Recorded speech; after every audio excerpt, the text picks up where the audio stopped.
Okay, I'm live again. So sorry about that, folks. Crappy internet cut out on me.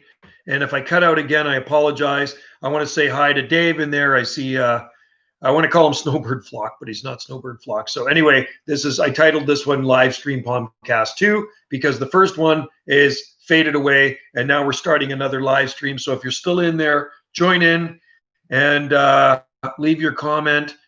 Sorry about that. It's very frustrating with this internet here on Salt Spring Island. Not happy with it. And like I say, we were without internet for 2 days last week, and it was really annoying because every morning I like to get up and upload a video, but I couldn't do that for 2 days. And so the only internet I got was actually on my cell phone that I have at work. I could get on the internet after work and stuff like that. So anyway, if you're in there, pop in and say hi and let me know how you're all doing. Hope everybody's staying safe and having a happy November 1st. Hope you had a good Halloween. And I mean, what more can I say? It's a beautiful day here on the southern Gulf Islands. As you know, I shoot videos every single day of the year. I try not to miss a day, except for the 2 days that the internet was down. So I missed those 2 days. Anyway, hopefully you see this new live stream I'm doing here. And those, oh, there we go. It is humid where you live. At this time of the year, I don't know. Is it humid out there, Wendy? Yeah. No, I would say not. No. In the summertime, it's very dry. Summertime, no, we don't get high humidity here. It's very rare that you ever have a humid day in the summer. The air is good because we're on an island, and the humidity is usually quite low here, which is hard to believe because we are on an island. But you got to remember, we're in the North Pacific. We're not in the Central or South Pacific. It's not tropical here. We're not in the tropics. Okay, it's temperate, Mediterranean-like climate here on Salt Spring Island in the Southern Gulf Islands. So wet winters and dry spring and summers and into fall, right? So yeah, it's very dry out there. We did have some rain a week or so ago, a little bit, but the rain hasn't really soaked into the ground much. I was digging out there today and dug in about that much. And it's dry underneath that. So, but that's a nice thing about Salt Spring. No, it's not humid in Vancouver. Vancouver is, here we are. Yeah, sorry, HUS. I started another live stream. So if you see me disappear from the live stream, then I'll just start another live stream. That darn internet. Vancouver's not humid, no. Vancouver's about 30 miles northeast of our island, okay? Our island is just under 25 miles west of the mainland, okay? The quality looks bad. It does, eh? Interesting. Oh, okay. Wow, because I'm looking at it and it looks fine from what I can see. It looks good, but it's different, yes, on your end. So it could fade out at any time. Anyway, thanks for jumping back in. I hope in my lifetime we will get some fiber optics here. I know you guys probably all have super high-speed internet. I remember one time when it was dial-up, when we started with the internet back in the late 1990s. I think we got our first computer here around 97, 98, and it was dial-up. And you just want to strangle people that want to send you photos. They send you 3 photos, and it's like by the time you finish your dinner and you come back to check your computer, one of them is uploaded. So I'd say, don't send me any photos. That was painfully slow dial-up, right? You probably remember dial-up when internet first started. So, and the big computers, the big boxy computers. I am in this, and now found live. Someone asked. Cool. Ask me. Give me the dirt. Ask me anything there, Jason. It's crazy how technology has advanced in space. 20 years, imagine. Oh, I can't even imagine. That'll put me at 76 years old. So if I'm still here, that's pretty awesome. If I'm not here, hey, that's life. Hopefully I make it to 70. That'll give me 14 more years. 14 more years of live streaming. You imagine that I'm going to be 70 years old one day. If I make it to 70, I'll be live streaming here. I'm sure I'll still have a YouTube channel. I mean, I like YouTube. It's just a hobby, right? This is one of my hobbies. We have a lot of hobbies here. And I got Wendy into YouTube. When did I get you into YouTube, Wendy? 3 years ago? Yeah. I think, or was it 4 years ago? 3 or 4 years ago. Wendy's channel's not that old. Gulf Island Rock's not that old, so. You're going to have a floating palm trees in 20 years. Yeah, that'd be cool. And we'll be cruising around in like cars that float off the ground. They won't have any wheels on them. They'll be like the Jetsons. I heard something funny the other day on the radio station I listened to. I listened to a radio station in Bellingham Bellingham radio station's coming good here in Seattle because we're not that far. We're 103 miles north of Seattle, our island, right? So we can pick up all the U.S. stations here from the coast over there on the mainland. And anyway, Brad and John on KISM 92.9, they have Knucklehead of the Day. And the Knucklehead on Friday was really funny. It was a guy that ripped off a Tesla, brand new high-tech Tesla. So the guy rips off this high-tech Tesla. But the owner has this app on her cell phone where she can actually manually control the Tesla from her cell phone. So the guy's cruising down the road in this Tesla, and she goes on her app on the cell phone, and she brings the car down to a slow crawl. Okay, so now the guy's got pedal to the metal, and it's going down to a slow crawl, like you'd push a lawnmower. That's slow. Then she makes it, all the windows go down on it, and then she made the horn go on like a siren repeatedly, right? So anyway, the guy pulls the car over, jumps out of the car, takes off. But what he did leave behind was his driver's license. So the cop found him right away, and that was the Knucklehead of the Day. And he says the most stupid thing that he did was try to rip off the most advanced car on the face of the earth. So these new Teslas are so highly advanced that you can actually control it with your cell phone. Is it expensive to live in Abbotsford? It's cheaper than Vancouver, but yeah, it's cheaper than Vancouver, but it's getting expensive in Abbotsford. It's Abbotsford's probably about 40 miles southeast of Vancouver. It gets cold there in the winter, though, I can tell you that. They get a lot of crosswinds and outflow winds, Arctic outflow winds. It's a completely different climate. It is it's 8A. I would say Abbotsford's about 8A, zone 8A for sure. You're going to get some 8B winters out there, but there's not a lot of palms out there. There's a few Trachycarpus palms out there, but not a lot of them. As you get closer to the coast, you're definitely going to see a lot more palm trees. Yeah, they're going to have driverless cars soon. Well, you know what, Huss? I had a person stay at our B&B last year, and she had this brand new Beamer, and she says the car will park for you. It'll just parallel park for you. Isn't that insane? Wow. Heard there's palm trees in Abbotsford. There are some. I have a friend that lives there, and he's got two 20-foot ones in his garden. He planted about 30 years ago, and I have some of the seedlings from his here. And they get a little battered from the wind when they get a bad winter, but they're still hanging in there. They were locally grown from a friend of mine in Vancouver, local seed. So, no, there are definitely palm trees, Trachycarpus palms in Abbotsford. You don't really see them much east of that, but they're far and few between in Abbotsford. Once you get closer to the coast, you will start to see, like when you get closer to the Pacific Ocean, that's where you start to see lots of palm trees. Even when I lived in South Langley back in the day, there really wasn't people much growing palm trees. I did. I had a yard full of them. But now you go to Langley, and Langley's west of Abbotsford. It goes Abbotsford, Matsqui, Aldergrove. I think it's Matsqui, Aldergrove, and then Langley. Langley's farther west, right? So I lived in the southwest corner of Langley, and then the next town over would be White Rock. And yeah, there's definitely a lot of palm trees in Langley now. Is it hard to find a job? Well, it depends what your trade or skills are. There would be lots of work in Abbotsford, I'm guessing. My dad used to work there. My dad was a body man car painter, and he would drive there from Langley, and he worked at Motorcade Chevy, so down on Mount Lehman Road. And no, there should be lots of work in Abbotsford. Abbotsford's a big place. I mean, they have the Abbotsford Air Show. There's an international airport in Abbotsford, okay? So there's a lot of stuff going on in Abbotsford, and Abbotsford goes right down to the U.S. border too. So it depends what your line of work is. I mean, that would mean, you know, what type of work are you looking for? What is your skills, and what is your trade? I work for the Parks Department. So, I mean, if I moved to Abbotsford, I would try to get a job working for the Parks Department. But me, if I move anywhere else, it's going to be west, right? It's going to be west. I'd be over in Tofino. I have autism and I'm 17. Oh, good for you. That is awesome. Well, you know what? 17 is a good age to get into palm trees, because by the time you reach my age, 56, you plant the small palms now. And in 40 years, think of how big there will be. So start planting some palm trees now. 17. I grew exotic plants when I was 17. Lots of exotic plants. Even had a few palm trees in the house. But I didn't start growing palm trees outside until I was around 21, something like that. So I've been growing palm trees outside for a long time. But I wish I would have started longer, much longer, earlier age. You know what I mean? But I didn't even know they really grew outside here until I reached the ripe old age of around 20 or 21, when I bumped into one in Stanley Park, and I go, wow, palm trees do grow here. And it was awesome. So then I started growing palm trees. So I don't know where you live now.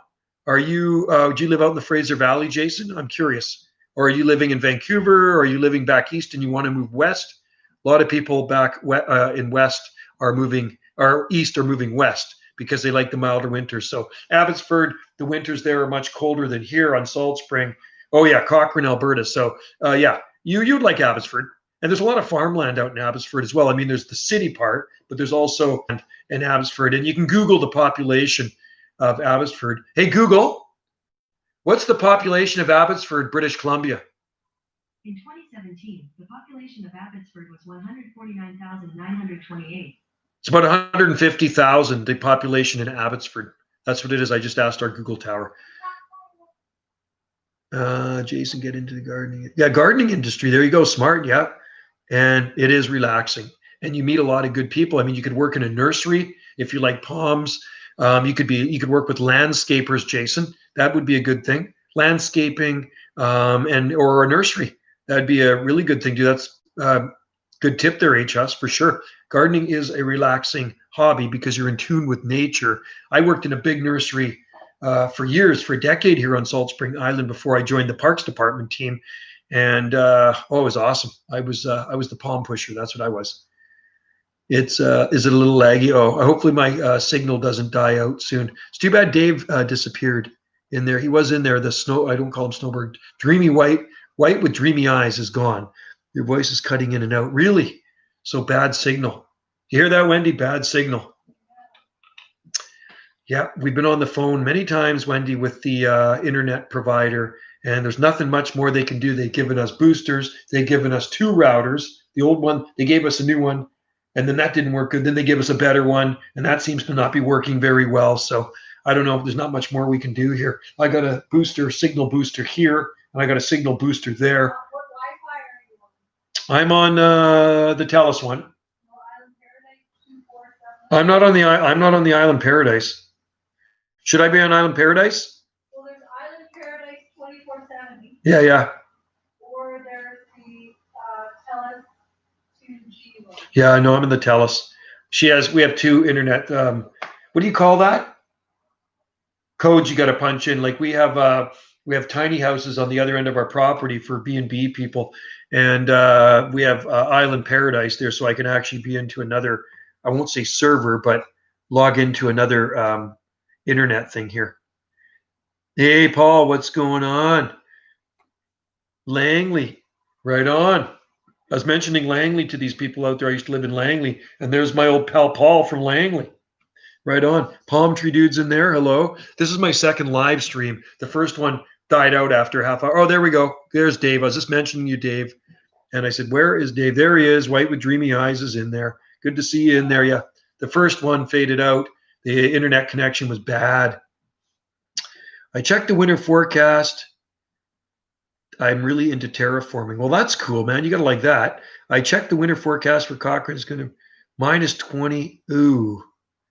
No. There's nowhere in else in Canada that Trachycarpus can grow without protection in winter. The only place they will grow is on the Pacific coast. And like I say, as far in as Abbotsford, Chilliwack is pushing it. I'm sure there are some in Chilliwack, but it's still pushing it. You're not going to see a lot of palm trees in Chilliwack. Closer you get to the coast, you'll see a lot of palm trees. The low is 34 tonight, and then it will get back 50. So that's okay. 34 is fine. That's not frosty yet. I think our lowest temperature we've had here was about 35. We had one night a while back. Would the connection completely die? No, because most all my other live streams are actually outside on the sun deck. But I don't want to go outside now because it is going to be getting dark soon.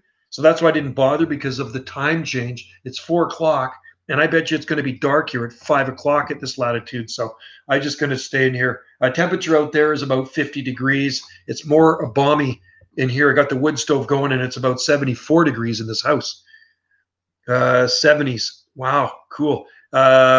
Next week, I think we're in the mid 50s again. Last week we're in the 60s, 65, something like that. Is it lagging for anyone else or just me? Yeah, how's the live stream looking for the rest of you people out here? Because H. Huss says I'm lagging and it's kind of cutting in and out. 54 north, you're just starting to get dark. Cool, interesting. Starting to get dark in the center of the province. I would rejoin. It isn't lagging. It isn't lagging for me. Okay, so it's not lagging for Palm Tree Dude. And my connection so far seems to be stable.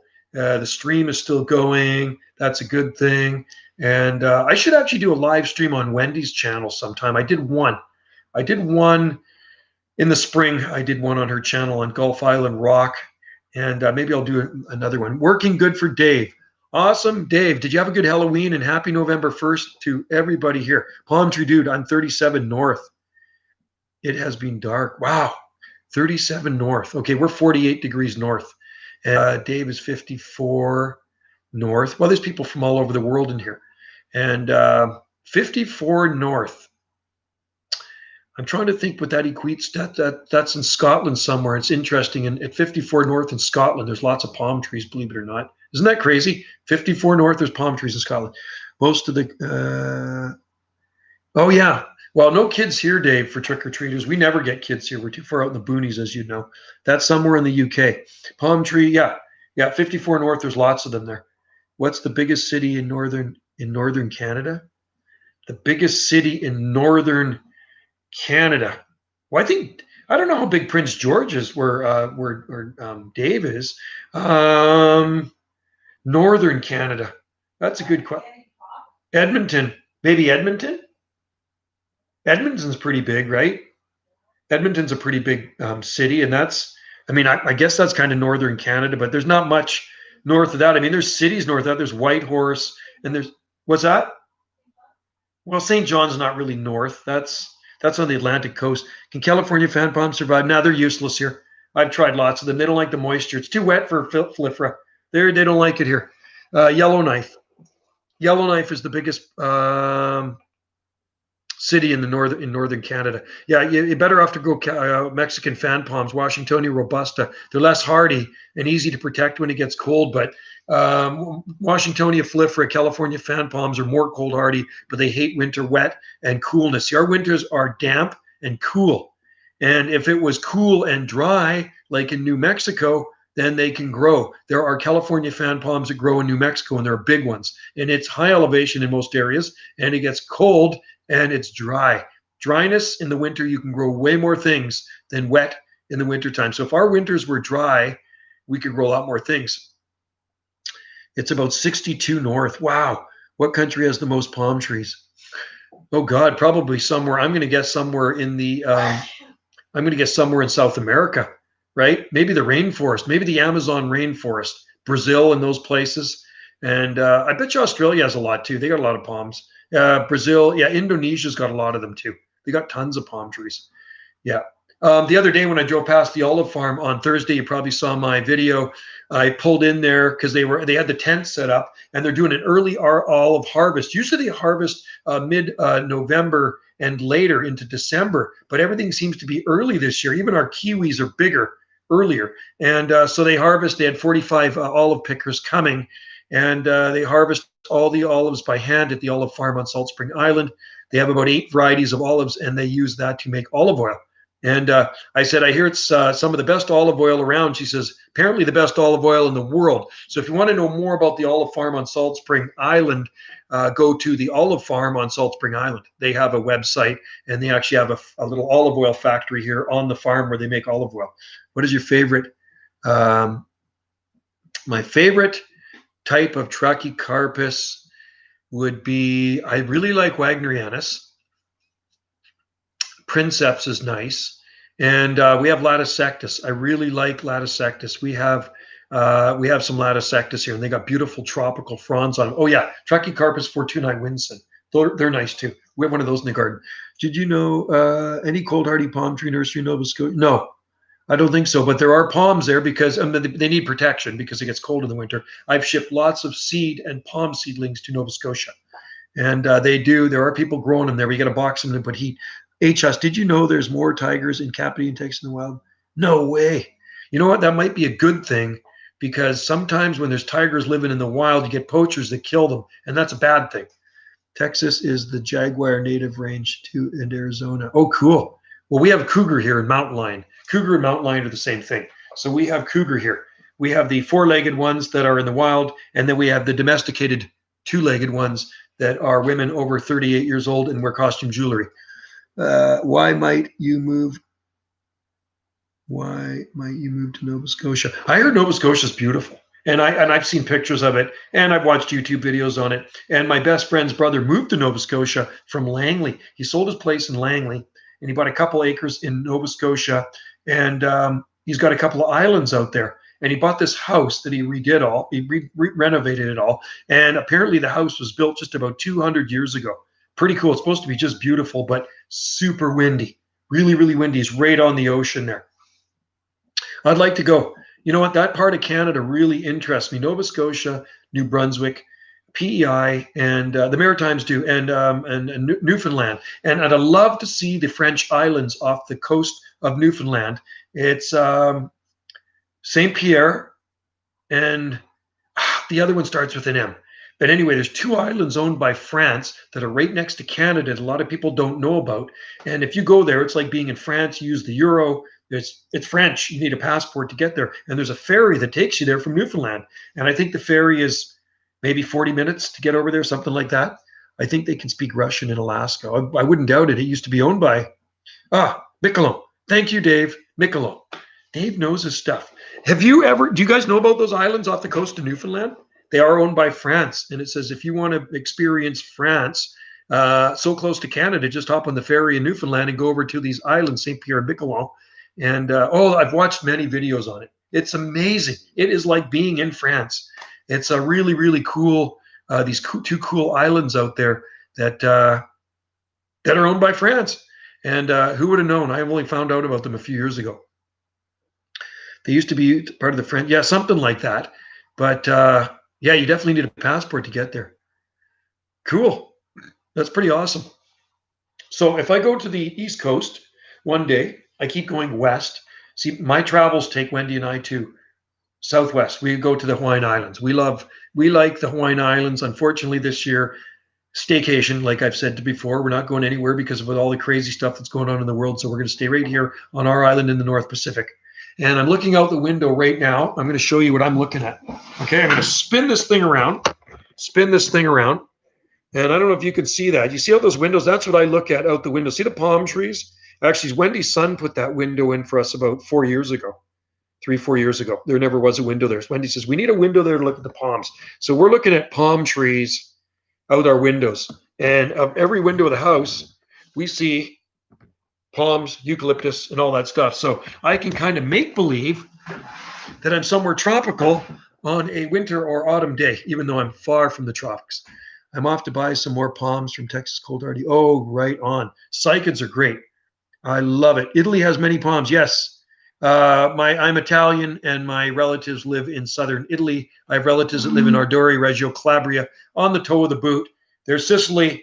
There's Reggio Calabria right here on the toe of the boot.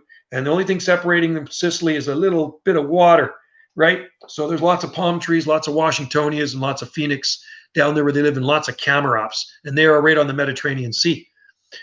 We do have some cycads here too. We got some really nice cycads growing in front of the southern Italy. Cool. So they're Reggio Calabria. Yeah, Calabria. My family as well. And matter of fact, my Nono grew up on an olive farm. His family owned a 160-acre olive farm in southern Italy. Do Sicilia? Yeah, they're Italians. Oh yeah, for sure. A lot of mafia down there. How about Sardinia? Sardinia is Italy as well, right? And that's supposed to be beautiful there. I had a friend that went there a few years ago and absolutely loved Sardinia. Sicily, beautiful. Never been to Europe. Wendy's been to Europe. Wendy's been to Scotland, Ireland, England, France. And I've never been to Italy or anywhere in Europe. So maybe one of these days I will go. One of these days when it's safe to do so. Cycas. Oh, cool. That's a good one. I have Cycas, how do you pronounce it? Pantuensis, the one from China, the hardy rare one. I have that in the garden. And I moved it because the slugs used to eat all the fronds off it. So I moved it to the other area of the garden, and it's finally coming back. It's got a bulbous base on it about this big. It's been in the garden for about 5-6 years now. Every city in Italy hates other cities. At least that's what we were told. Really? Interesting. I did not know that. I like the history there. I'd love to go to Spain. Wendy's sister went to Spain a few years ago and had a good time. Her friends live in Spain. Yeah, we got slugs here. We have the banana slugs, the native ones, and then we have the black and the brown ones, which are the introduced Asian ones, and those are the bad ones. So Wendy goes out there on a slug killing mission, and that's what Wendy does. She takes her scissors and she kills them. She cuts them in half. My dad used to have a stick with a blade on the end of it, and he'd slice them in half. Is there Roman style architect? No, no. There's no. Our first settlers here on Salt Spring Island were Black Americans. Brits came, Hawaiians, Portuguese. There's Italians here, but they weren't among the first settlers. Yeah, put salt all over your garden. Yeah, and kill the plants. I know they don't like salt. I'm gonna put E Daryl in zone 7A in the spring. Yeah, it won't. I hate to burst your bubble because in 2008 they all froze in Vancouver, and Vancouver's in zone 8B. And there is 9A in Vancouver. There was none growing in the 9A sections on Beach Avenue, but in the 8B sections in December 2008 was the freeze of all freeze. And Palm Society guy says, Joe, all the Dollar Plana were killed. And they asked me how ours are doing here on Salt Spring, and they're 100 feet tall. They didn't even have leaf damage on them. I grew on them from seed years ago. Do you ever have those tiger mosquitoes? No, not here. We really don't have. We don't have to really worry about mosquitoes here. Once in a blue moon, you get the odd one, but we don't have a lot of pests here that bother you. John Carr, love your vids. I'm from the UK and collect palms. Oh, sweet. Oh, volcano. Palms, volcano, canary, volcano, Camarops humus volcano. I have a bunch of those in the greenhouse I grew from seed. They're little seedlings, John. They're really awesome palms. I can't wait till they get bigger. I love the fronds on Camarops humus volcano. Nice, stiff, compact. Do you have crowned imperials? You're talking about the fritillaria. Hey, Wendy, we have fritillaria in the garden, but we don't have those ones. Those are the big ones. I love those. That's what you're talking about, right? You're talking about the fritillaria lilies, the big ones, and they're orange. I think we have these ones. They're small, and I think they call them a chocolate lily. And they're smaller. They're about this big, and they hang down. They're fritillaria, and they look like they got little checkerboards on them. They're beautiful. So I don't think we have the big ones though. Yeah, we don't have to worry about mosquitoes and bugs here. I mean, it's rare that you have mosquitoes bug you here. It's nice you can sit out there on a summer day and not get bitten. They would. You know what? Yeah, we don't. I don't think we have them in the garden. Wendy's got so many things planted in the garden out there. She's always buying more plants. And we wanted to go up to the nursery today, but I think the nursery down the road from us is closed Sundays now for fall and winter. And I went up there the other day to buy a pomegranate, another pomegranate, because one of the B&B guests stepped on our small one and broke it in half. Also, Cycas revoluta is good, and UK is an amazing climate, especially in the south and even in London. You can grow a lot of stuff in the UK. London does not get that cold. It's zone 9A London. There are huge Phoenix canariensis growing in London. You just got to know where to find them. And there's also a big Washingtonia growing in a guy's garden because it was featured in HPI a couple of times. I've heard a lot of conflicting opinions about hardies. Camarops humus, they're said to be. I see. Well, this far north, they are a long-term palm zone 9A. Okay. In a zone 8B winter, bad winter in zone 8B, they can get wiped out. The center spears can go on them. And often if they freeze down, the offsets will come back again. There are some big ones growing down on Beach Avenue, which we like to call the Canadian Riviera because the streets are lined with palm trees. There are some big Camarops there, been growing for a long time, but they're right next to the ocean.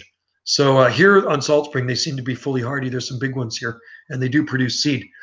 The only thing I don't like about UK climate is the lack of summer heat. Other than that, great plants. Yeah, there's lots of cool stuff that grows there, palm tree, dude. Yeah, my daughter lived there. Like I say, she lived in Taunton, and then she lived in South Cornwall. Camera up, so I use voice. Cool, right on. Voice recognition, you like that. Hey now, Palms is in there. Hey now. Who says that? Howard Stern says that. Hey now. I used to watch Howard Stern a lot, listen to him on the radio. I'm growing a coconut tree. Oh, cool. Is it doing okay? A coconut tree, a coconut palm in Portugal. That is pretty awesome. I don't know if any, my daughter went to Portugal about 5 years ago. Absolutely loved Portugal. Loved it there. Do you have fritillaria around a palm tree? No, we don't have any around a palm tree, but Wendy, do we have them around the palm tree? There's palm trees nearby, and Wendy does have fritillaria in the garden. But I mean, of course, they're not blooming right now. Tell you what, yes, Stern. Hey now. Love Howard Stern. And Robin, his sidekick, of course. Yeah, that was a funny show. So far, so good. Well, that's good. Keep us updated on that. The northernmost coconut palm, Cocos nucifera, that I knew of in the Western Hemisphere was growing at Newport Beach. Okay. And it never got protected. It was growing in front of an insurance office, little building in Newport Beach, California, planted in 1984. And it finally petered out about maybe 4 or 5 years ago. And it was from neglect and drought, unfortunately. But it had a trunk on it about, I'm going to say the trunk on it was probably about 12 or 13 feet tall, something like that. And you can actually Google it and get images of it. The northernmost palm tree or coconut palm in Newport Beach, California. Artie. How about Beetlejuice? Beetlejuice was on there too. Yeah, it was funny. Stuttering John. Can you send try coconut palms? No. Coconut palms do not have a hope, and you know what, here in our climate. We're not tropical. You'd never grow coconut palm here. I've tried 4 of them, and they were potted plants, and you know what? They're just no good here. Even inside, they're tricky to grow. You remember Bigfoot? Bigfoot. Well, I'd like to see a Bigfoot. That would be nice. Wendy shot a video one time in the bush, and I mean, it could have been a bear, it could have been a Bigfoot. We'll have to leave that to your imagination. Who knows what it was? Maybe it was just a bear. I'd love to go to, yeah, Canaries would be awesome. That would be great. Corona, California as mature coconut palm. Oh, there is. Do you think? You know what? I'm thinking in Southern California, they would definitely grow. Like at Westminster, California, you go down to Chula Vista. I don't think they would ever fruit there, but this was the northernmost one in Newport Beach, California. I don't think Corona, that's not north. Corona, California is not north of Newport Beach, is it? I don't think it is. It is surrounding creek keeps, yeah. They like warm soil too. They like a constant temperature of about 70 degrees Fahrenheit. They like 8 hours of sunshine a day, and they like humidity. No, never. You'd never ever grow a coconut palm outside here ever, unless you build a big greenhouse around it and heated it, and heated the soil too. They can survive there in the right conditions, but not thrive like in Florida. Yeah, southern Florida. I've seen. I mean, there's lots of them when I went to Miami, for sure. I wonder how far north they can go in Florida. Do you think they can grow at Disney World in Florida? Do you think there's coconut palms at Disney World? That's in Orlando, right? I wonder. I don't know. I mean, I know there's lots of palms there. There's sable palmettos and date palms and stuff like that. But I wonder if they would grow up there. You think you grow mango? If no, it wouldn't work here. It's not going to never work here. A mango tree on Salt Spring Island, ever. It's too tropical. Mango. We're not tropical. Guavas can grow in Orlando. Some tall. Oh, cool. I wonder if they get whacked in a cold winter in Orlando, because I think once in a while they can get a freeze that goes down there. Rare, but it can happen. And I wonder if they get damaged. Maybe not killed, but damaged, because a lot of devastation happens when they get a freeze in northern Florida. And I know it really affects the citrus groves, but it really damages the palms, because I've actually watched videos on it where the guy went through his garden and all the palm trees were completely fried. The hardier ones were fine, but the tender ones looked like they were dead. I'm sure they probably would have survived once it warmed up. Yes, a cold snap can burn the leaves and recover. Because they get a lot of heat down there too, after freeze. My parents are thinking of going to Vancouver after we leave. Cool. Right on. Vancouver is a great city. I was born in Vancouver. But to live there, no. For me, I don't want to live in Vancouver. It's too expensive. I couldn't afford it. You know what I mean? And I know how Dave feels about Vancouver, right? He was born in Vancouver too, I believe. And he likes Lytton. He's a Lytton guy. I'm an island guy. And I do like it here on the island, a lot more laid back. It really is. Like I say, we don't even have traffic lights here. I heard about a guy finding a coconut on the ground in Orlando. Oh, cool. That's pretty awesome. Wow. Palms, nice. Winter days in Florida can be, oh, yeah. Yeah, you can get hot there. Yep, same. Love Lytton. Better, yeah. Yeah, I wouldn't live in Vancouver. I have relatives that live in Vancouver. My aunt, my cousins live in Vancouver. And, we visit there. Wendy's heading over there shortly to visit her son. Her son lives in Vancouver and works over there. But it's always nice to leave Vancouver because it's just so hectic and busy. Do you have needle palms for sale? No, I don't sell needle palms. I've sold them in the past, little ones, but they're just too painfully slow. We have a lot of them in our garden. I think we have 7 needle palms in our garden, but I don't bother with them. They're just too painfully this far north to propagate for people. So I stick with Trachycarpus fortunae palms. They're the best seller for me. It is very expensive in Vancouver, Dave. I totally agree. with you. You can get needle palm seed, Jason, on the internet. If you go to eBay, look on eBay and look for needle palm seeds or plants. And it's hard to get a potted plant up here, but look for seeds and you can grow them yourself and easy using the baggy method. There's trees on the Madeira Islands. Okay, that's in Portugal, yeah. And it's very subtropical on the island of Madeira. And it's apparently just beautiful there. I knew a lady, Portuguese lady, and her husband. He was from mainland Portugal, but she was from the Isle of Madeira. Really sweet lady. She passed away years ago, but such a nice lady. And I remember she brought some blue gum seeds back from there, and they grew a hedge of them in their place here on Salt Spring Island. And the trees got quite big. And I told the guy, do not prune them in the fall, because if you get a cold snap, prune them late fall, you get a cold snap, a bad cold snap in the winter, it could kill them with the fresh cut. And he did. He pruned them all. He cut the tops off them. They all froze and they died. And it was pretty upsetting because his wife had passed away. He grew these things from seed that she brought back. And it was, long story short, died. And no more eucalyptus there after that freeze. Can hit the panhandle. Yeah, oh yeah, you get into Tallahassee. The all-time low temperature in Tallahassee, Florida is much colder than it's ever been here this far north. And that ain't no lie. -2 degrees Fahrenheit is the coldest temperature in Tallahassee. 5 above Fahrenheit is the coldest temperature on Salt Spring. And that's not all over Salt Spring. There's places here that haven't been below 10 degrees Fahrenheit. But they get the heat down there. They get way more heat down there than we do. Let's see. Jason Gillies, I looked everywhere for needle palms source. Yeah, you'd have to look on the internet, definitely. Google needle palm seeds, rare palm seeds. Try rare palm seeds. They're in Europe.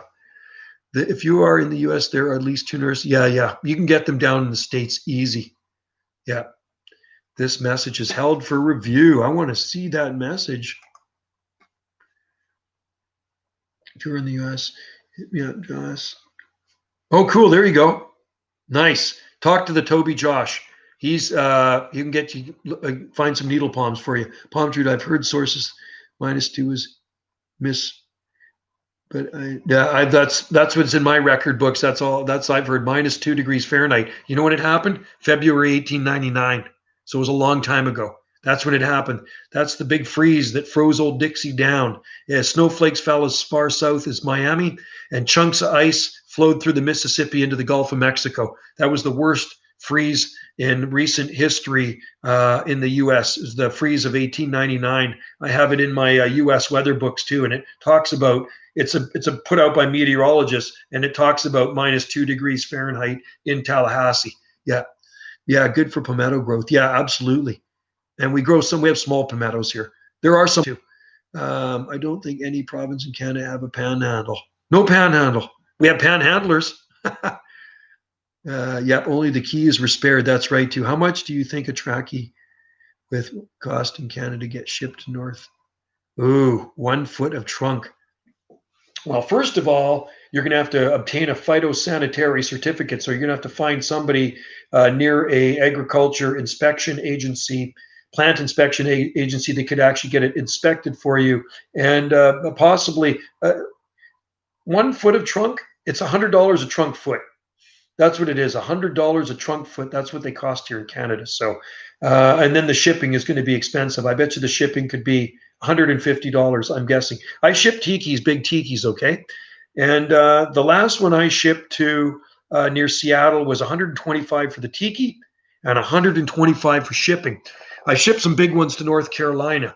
The tiki was $175. Tiki's the ones I carve with a chainsaw. And the shipping was $204. FedEx, not cheap. So it would be expensive.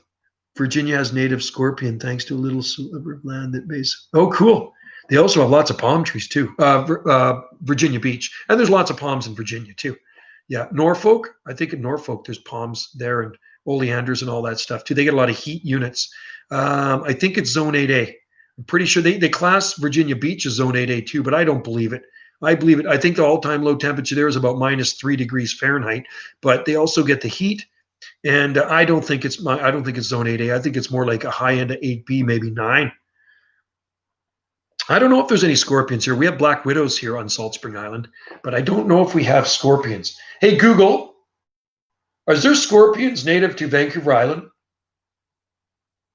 On the website infogel.ca, they say The northern scorpion, which is found in the Okanagan, Oh. is Canada's only species of scorpion. We The have northern scorpion wow. is native to parts of southern BC, Cool. including the Okanagan, southern Alberta, and southern Saskatchewan.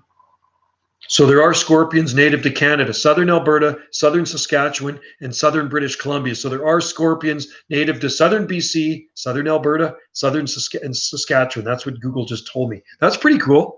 Tarantulas all over my neighborhood. Oh, crazy. I'd love to get a tarantula. I've always wanted one of those when I was a kid. They used to sell them at the pet shop, but I never got one. But yeah, there are apparently scorpions in Canada, but only in 3 provinces here in the West. Yes, we have panhandlers here too, but not many. It's pretty rare to see them here, but there's the odd one that comes over from Victoria, but they don't last very long. Victoria solid 8A. You can see, yeah, there's tons of palms there. I got friends that live there, and they often post pictures in my Facebook group, people who love palm trees and exotic plants. I've had lots of seed sent to me from Virginia Beach and Virginia as well.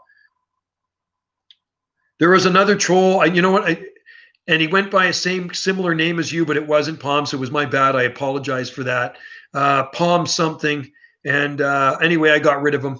He was a while ago, and I thought you were back again under another name. It could have been Palm something, but it was definitely had Palm in his name, so it was my bad. Hey, Palms, you need to put a thumbnail in there. Put your picture in there, or put a palm tree in there.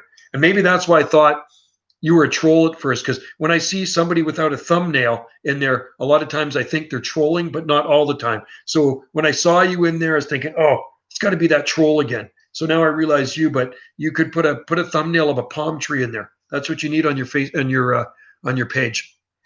Let's just see show. I should send you. That'd be awesome. That'd be great. Is it a Texas brown tarantula? Gosh, here's my email. Cool. A tarantula. Yeah, Wendy would just love you for that. I wouldn't doubt there's tarantulas in Oklahoma. There's palms in Oklahoma. There's native sable miner, McCurtain County, Oklahoma. I got a bunch of them growing here. I got a ton of Oklahoma sable miner growing here. Little guys. They're in the seed flats right now. They're in 2.5-inch liner size pots. You probably saw my video of the palm nursery. It's all protected for winter now, and I've healed everything in. Yeah, go get palms. Put a thumbnail on there of a nice. You need a thumbnail of a palm tree. That's what you need. Let's see. Tarantulas go surprise far north. Even I believe it. Wouldn't surprise me that they go into Kansas. They grow palms in Kansas too. Jacob Fry grows palm trees down in Kansas. I don't know. I'm just trying to think of the area of Kansas what Jacob's in. And he posts on my page on Facebook too. Is the most widespread tarantula species. Cow. That's awesome. Holy cow. West Arizona common, Missouri, the Show Me State, and Oklahoma. We do have black widows. We have some big spiders here, and we have biting spiders, but no tarantulas. We have snakes, but no poisonous snakes on Salt Spring Island. But in Lytton, north of here, they have rattlesnakes. And in the Okanagan, in the desert region, they have rattlesnakes. Trolls don't have thumbnails. Yeah. I don't know. They don't. They don't usually have content. Most trolls don't have any content, and they don't have any thumbnails, right? So a lot of times when I see somebody with no thumbnail, I'm thinking, are they a troll? But I usually have a moderator in here, Mac Attack. He's not in here right now. He usually takes care of the trolls. Dave has dreamy eye. I like Dave's thumbnail. He's got the eye happening. And I think that is Dave's eye. That's got to be your eye, right, Dave? We have 3 venomous snakes here, timber rattlers, cottonmouths. Ooh, those are really dangerous. That is Dave's eye. Yes. I want a needle palm. You should try. You'd have to protect it, though, for sure. Somebody claimed they had one growing unprotected in southern Ontario. I would like to see that. Long term, I really would like to see a needle palm survive in southern Ontario. And that's your right eye.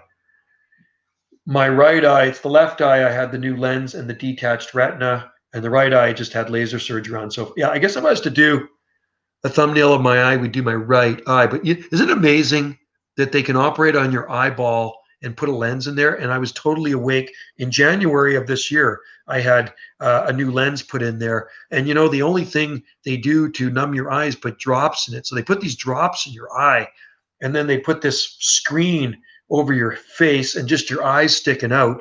And you can actually see them surgically cutting your eye. Like you're looking at this, you can feel the pressure. It doesn't hurt. There's no blood.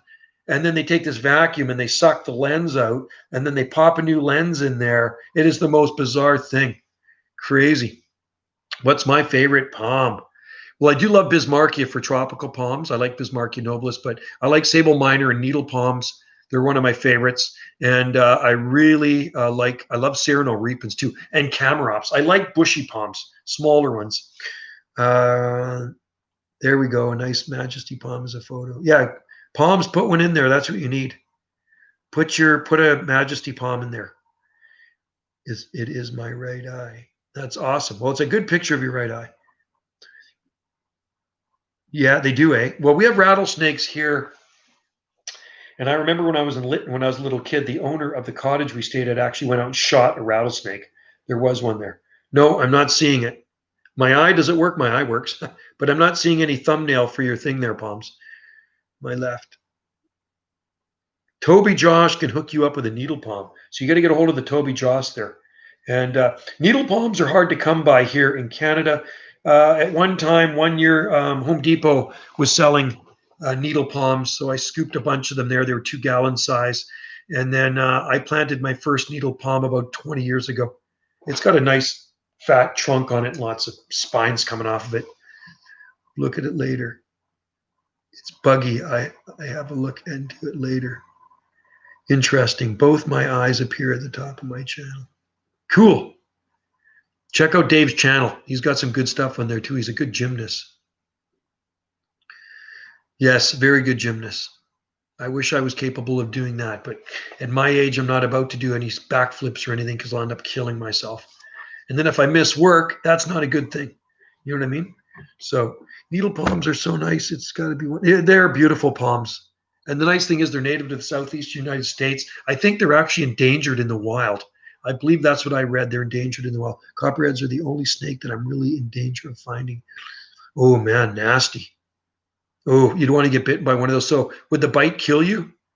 Would it kill you if you got bit by it? I love all your Trachycarpus. How many species do you have? John, we have Trachycarpus latisectus, Trachycarpus martianus, Trachycarpus wagnerianus, Trachycarpus nanotile, Trachycarpus princeps, Trachycarpus fortunei, and hybrid Trachycarpus fortunei crossed with wagnerianus. The princeps are very small, though. I had nanus, but they petered out. It was in the summertime. They're dried up, or rabbits ate them or something. I grew a bunch of them from seed years ago. The Trachycarpus princeps are very small still. They're seedlings. Typically, you wouldn't die. It would just, oh, God, really? So you get like gangrene from it. That is sketchy. What is the most tropical you have here in Canada in general in this area? I think Schefflera trees look pretty tropical. Here we go, Schefflera, Taiwaniana, and DeLavii. Yeah, I'm guessing that's probably the most. Bananas, we grow the bananas here, Musabaju. Those are probably the most tropical looking thing you're going to grow here because they really are tropical bananas. And we got lots of them growing in the garden. There's lots of people that grow them here. They're easy to grow, Musabaju. Some people get a bit and then go, oh, it's nothing. And then, oh, God, that's so awful. Can you imagine that? It'd be like getting frostbite and your fingers fall off. They freeze off. Poor circulation. Some guys on YouTube get mad at me. That's awesome. You know, people don't get mad at me. You know what? They got mad at me with that Chinese soldier video, you know, because they're thinking it's real. And I said, it's just fake. And there's all these conspiracy theorists out there about this silly video I shot, 35 seconds, put it on the channel, forget about it. It makes the national news and then it goes viral, right? The video goes viral. So then we got all these conspiracy theorists like, oh, the Chinese are going to invade and this and that. It's like, oh my God. So I'm getting so sick of that now. So they're getting mad at me. One guy was getting mad at me. It's like, whatever. Yeah. Awesome, Dave. That's why I like you. I've literally picked them up with sticks. Wow, that's crazy. And moved them. White with dreamy eyes. Yeah, people are into conspiracy theories. So while you watch my video and you decide for yourself, there was an article in last Wednesday's paper, big write-up, video is used by conspiracy theorists, the video I shot. And then because she cornered me in the grocery store just before she wrote the article, she said, hey, Joe, tell me about those Chinese military soldiers. And then I talked to her about it. She says, well, you got to say that again. So she pulls out a recorder and she starts taping me. And she says it's going to be in the paper. So they did like this pretty much a page article on my video. And I says, that's great because it's going to get more views. That's fine by me. I'm good at making friends. I'm good at That's awesome. I've met Dave. He's a good guy. We get along good. And he brought me some hot sauce. And Wendy and I like that hot sauce from his area.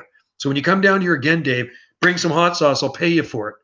That was good hot sauce. I mean, we got Frank's right now, but it's we don't have any of that stuff from where you're at. Yeah, I always work from your strengths. Yeah, there you go. Exactly. Yeah. I try not to make too many enemies here on this island. I got more I don't think I have any enemies on this island. I get along with everybody on this island. Yeah. Whatever works for you, that's what you got to do, right? If you have more enemies, then just keep on making more enemies. Do you think the baggy method of germination palm seeds would work? Oh yeah, absolutely. Sure would. I've germinated Jubea seeds in there before. Of course, yeah. Butia, Jubea. Yeah, it'll work for Roystonia regia. Reese, yeah, for sure. Go for it. It is a good idea to get people mad at you. No, it isn't. No, it's a small island, 10,500 people here or so. And I know a lot of people on this island. And you're going to bump into them eventually in the grocery store at the gas station. So better stay friends with most everybody. It's just like, and if you're not friends with them, it's just nice to wave at them and say hi.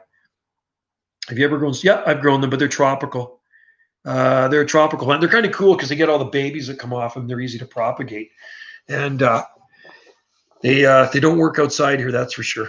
I mean, have I ever tried one outside? I might have experimented with some babies outside, but I don't think they're not hardy for this climate. No, we need to be a little bit more south. You know, they probably work on the Oregon coast. I bet you they'd work in Brookings, Oregon. For those of you that don't know about Brookings, Oregon, I mentioned before, look up Brookings, Oregon. It is the banana belt of the Pacific Northwest. No, I will pay you. I will give you a sticker for it. I could give you a Salt Spring sticker. Did I give you an eagle sticker? I could give you an eagle sticker with all the islands in it. Wendy's got these stickers she made a few years ago, and they're really cool. It's a bald eagle, and within the wings are the Gulf Islands, Southern Gulf Islands. Yeah, a potted spider plant just pushed out new growth. No way. Cool.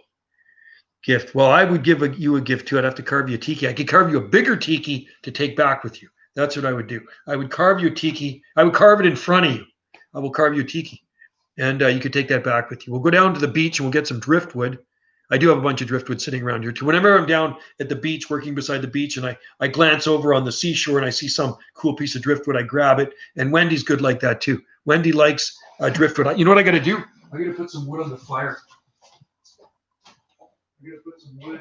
This fire's just about out. Hang on, folks. Bear with me. I got to go get a piece of firewood. It's just out on the sun deck here.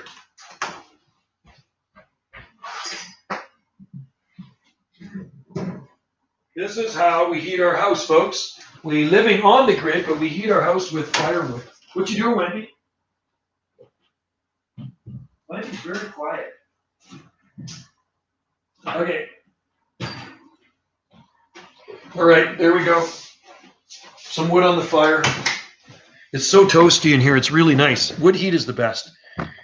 Some remote islands. Now, where did I put my glasses? There they are. I need my glasses. That's what happens when you reach this ripe old age.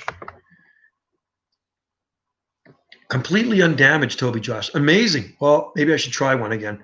Some remote islands in the world with very small population, major social problems like Pitcairn. That is off of Australia, I believe, right? It's great to hear. Cool. Will Musabaju withstand -3 for a few hours? Yeah, -3 is probably going to kill the leaves for sure. Leaves will be toast. At -3, I cannot see the leaves. Even if the leaves survive, what's going to happen, the midweb is going to freeze and the leaves will probably break and fall, even if some of them still stay green after that, but they're going to flop down at -3. And then you keep those temperatures continue, the canes will start to decompose if they persist, the temperature. Somebody said, oh, Joe, they're hardy to -7. Nonsense. There's no way Musabaju cane is hardy to -7. I've been growing them since 1989. -7 will freeze that sucker solid. A banana trunk is full of fiber and water. They're not trees. They're not palm trees. They're not woody. You can take a machete and chop a big one down. right? So they will freeze. They're big, giant herbs. That's what they are, full of water. So at -7, it's toast. It'll freeze down. I certainly think 20F would toast. Yeah, oh, yeah. Yeah, 20F -6.5 degrees. Survive freezing, die back.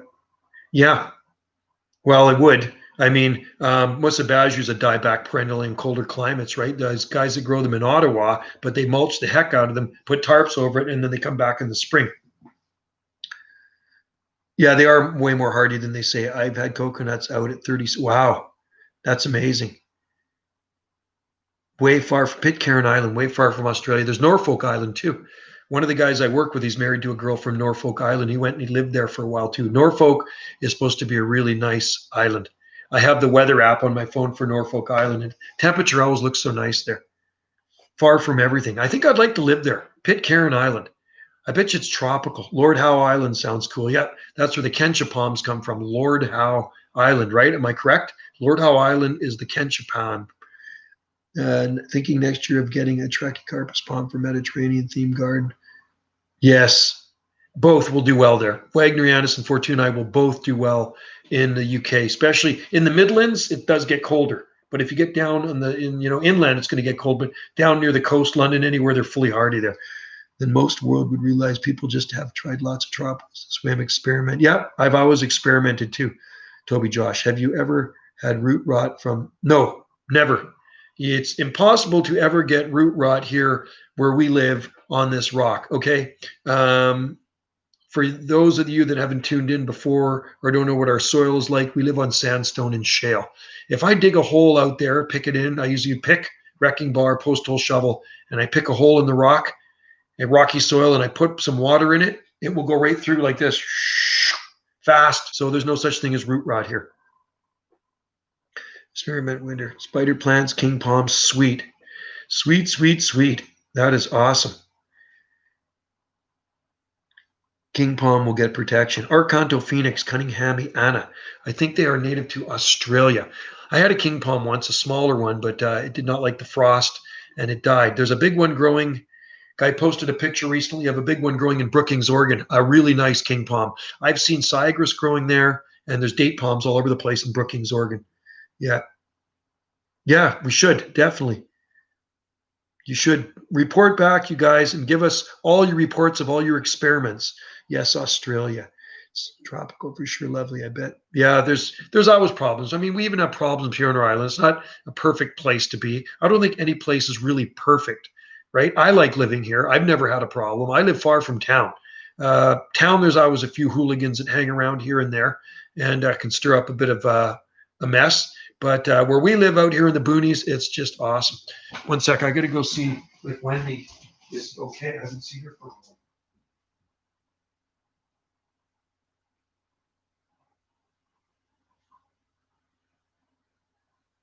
Oh, she's in the back room. I was being so noisy. Wendy took off and she went at the far end of the house. I was saying, where is Wendy? I see the door closed on the far end of the house, and I see the light sticking out from under the door, shining out from the door. So she shut the door, and she's probably watching a movie or something in there. Yeah. Anyway, I'll cut the live stream short at an hour. I think that would probably be good enough. And then Wendy can have some peace and quiet without me yapping here. I think our hot sauce maker came up with yet another. Oh, nice. That would be cool. Yes, Dave, please do. Yes. I picked the king palm tree. I picked up because I know it can handle. Yeah, they can handle cooler temps. They don't like a lot of frost, I don't think, though. But Brookings, Oregon generally doesn't get frost. It's very rare to get frost down there. I have a young Spencer. I have a young Trachycarpus nova. No trunk, survive winter planting ground with no protect. Zone 7. You must be in the States, right? You got to be south of the border because I don't think it would survive up in Canada in Zone 7A. There's no possible way. How cold is it here right now? It's about 10, I think. 10 degrees. Let's see what it is here. Can't see that one. One sec. Let me go look at my weather station.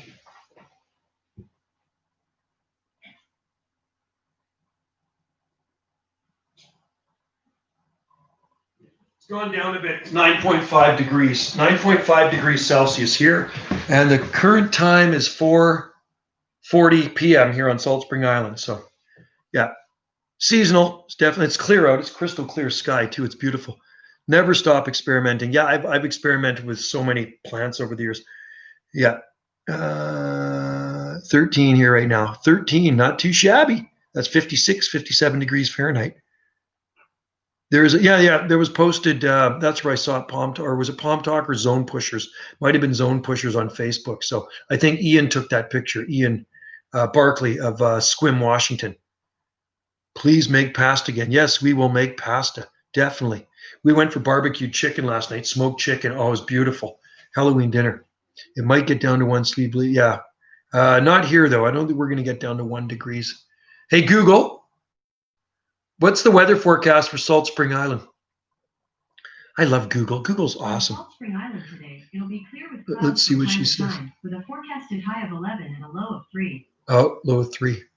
So the low temperature will be 3, but that might not be here. Salt Spring's a 17, just about 17 miles long. So no, that's funny. Michael Morris, are the Chinese still invading Canada? There's never been an invasion. There's no invasion of Chinese in Canada. That's funny. Well, I mean, there's lots of Chinese people here. So if that's what you mean, if they were immigrating to Canada, yeah, there's tons of Chinese people immigrating to Canada. I think there are 1.7 million Chinese people in Canada. But as military invasion, no, there's no military Chinese people invading.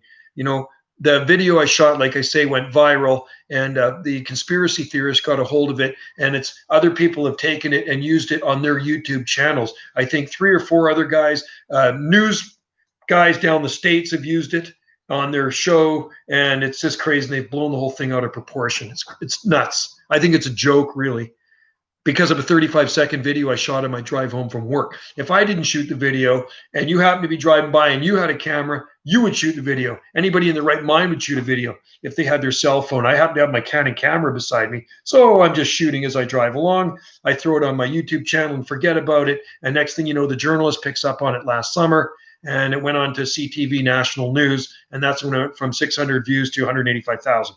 So it's going up. It's still rising, right? And I read the comments on there. They're just ridiculous. If you haven't seen it, read the comments on it. There's just so many conspiracy people out there that think that China is going to attack the US and Canada because I shot this video, which is absolutely a bunch of bunk. You know what I mean? So no, there's no Chinese invading Canada. Low, can you ask a low for that? I read that. Yeah, Nova is one of the... I do. Well, I do get paid for it, right? Google pays me, right? So it's monetized because you see ads on here. So you know what? I've had people message me and tell me to ask me if I would take the video off. I said, I'm not taking it off. I'm allowed to shoot a video anywhere I want in public. So why would I take it off? It's staying right where it is, and it's going to keep on staying there. And if the views keep going up, that's good. I don't care. China threatens Canada a lot lately, though. Yeah, I'm not too sure. I never follow politics, really. I'm not into politics, so I really don't know what's going on. I just keep hearing from everybody else. But everybody's worried that, okay, put it this way. These so-called military-like soldiers, I titled it like soldiers, they're not real soldiers. They were over here at some sort of camp. They were younger people. They stay at the camp down the road there, the resort. And I said to the owner, or the guy that brings them over and works with them there, I said, if they were marching down the side of the road wearing Adidas workout gear or Lululemons, nobody would even bat an eye. But because they were wearing camouflage clothes, they stand out like a sore thumb, right? So maybe I said, next time they come here and they want to do that, tell them to put some sweatpants on, and then nobody would even really care, right? So, I mean, if we went to China and we wore a Canadian military uniform, they probably wouldn't be very happy with us. And I'm sure there'd probably be a conspiracy theory out there as well. Yeah. My wife is Chinese. Hey, does she cook good? Is she a good cook? I bet you. You know what? I'm really in the mood for dim sum. And I said to Wendy, when we go to Victoria in a couple of weeks, I need to go for Chinese food because I haven't had good Chinese food in a long time. And Chinese food is one of my favorite food to eat, especially dim sum. But because of what's going on in the world, I don't even know if they have the dim sum going on right now at the restaurant. I love chicken feet. Chicken feet are my favorite. Yes. Oh, you're so lucky. Does she cook? Does she cook Chinese food, like authentic Chinese food for you? I'm jealous. That's awesome. Chinese food is so good. Yeah, when we go to Waikiki, we go to Honolulu, and there's this China. Oh, she does. Oh, Michael. Okay, I'm coming over for dinner, Michael.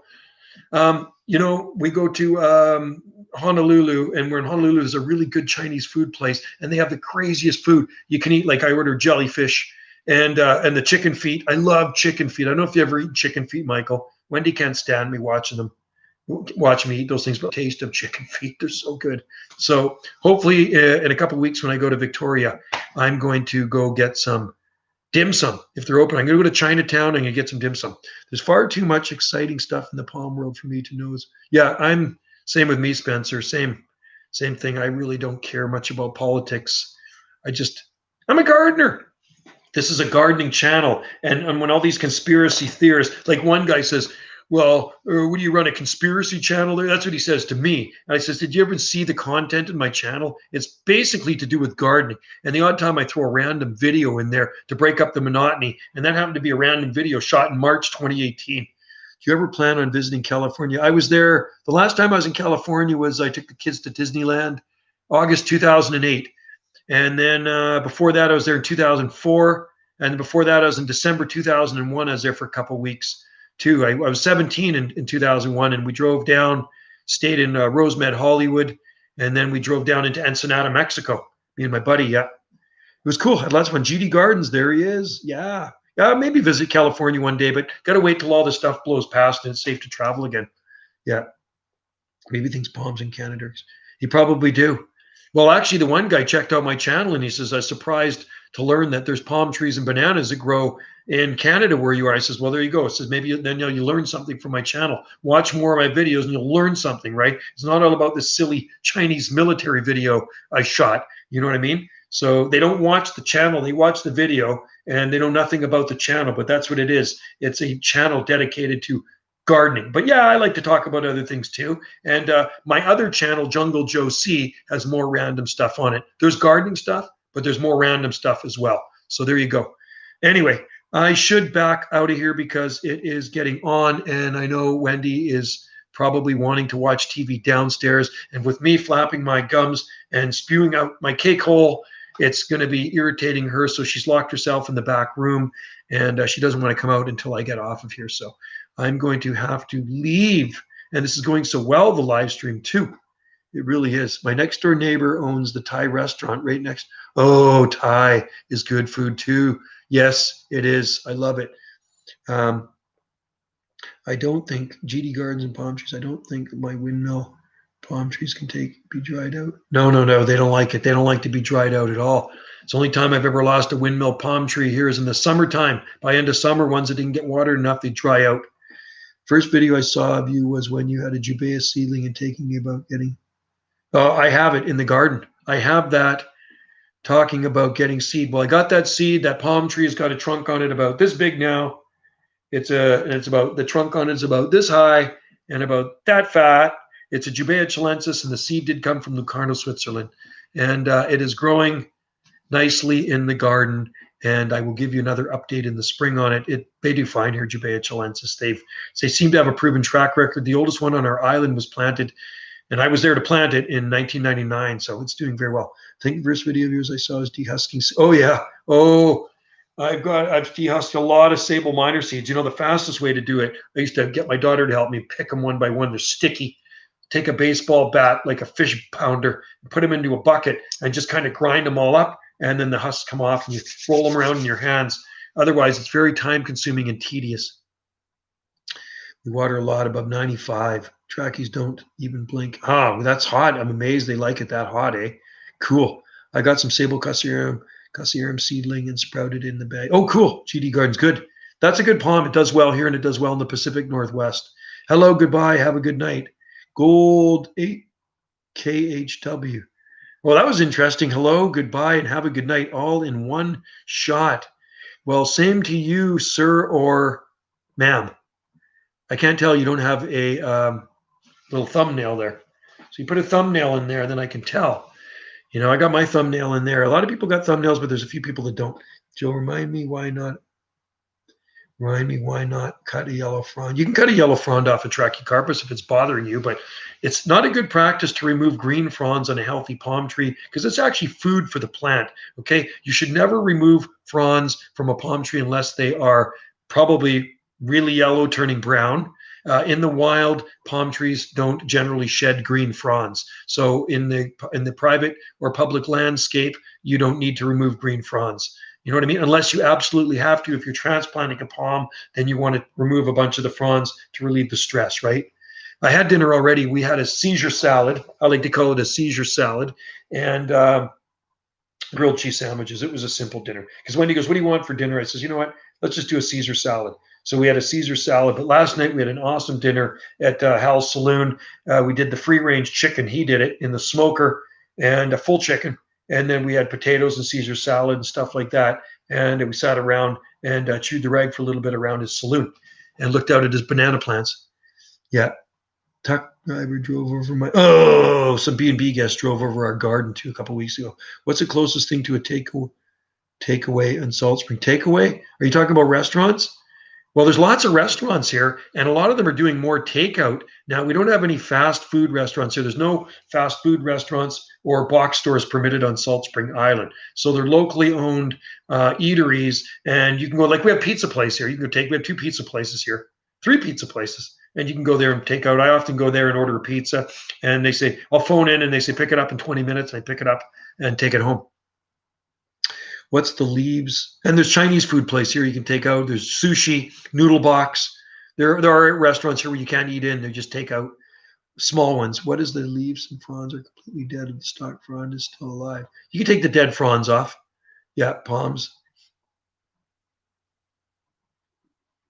No, there's no KFC or McDonald's here. They're not allowed on our island. There's no fast food allowed on Salt Spring Island. None, zero. It's all locally owned stuff. So we have an Italian place. There's a lot of places to eat here. There's tons of places in Ganges, and there's one on the north end by us. It's about a 2-minute drive from us, right on the water, kind of remote. We're in a remote area. It's by Fernwood Dock, and then there's one on the very south end of the island as well at Fulford Harbor, which is about 30-minute, 35-minute drive from here, something like that. Waggy update coming soon. Yeah, I just did one today, Alex. I just did a Waggy update today, believe it or not. Crazy you ask. Does taxi boats exist? Yes, there are taxi boats here. Yep. There are. Well, the way to get to Salt Spring Island is a ferry boat, okay, from the mainland. And you have to pay money to go on the ferry boat, and you put your car on it. And it's an hour and a half direct from the mainland to get here. Or it is 3 hours if it stops at all the other outer islands first. But if you can get on a direct one, that's an hour and a half from Tsawwassen, which is south of Vancouver, to get to Salt Spring. And there are school taxi boats here.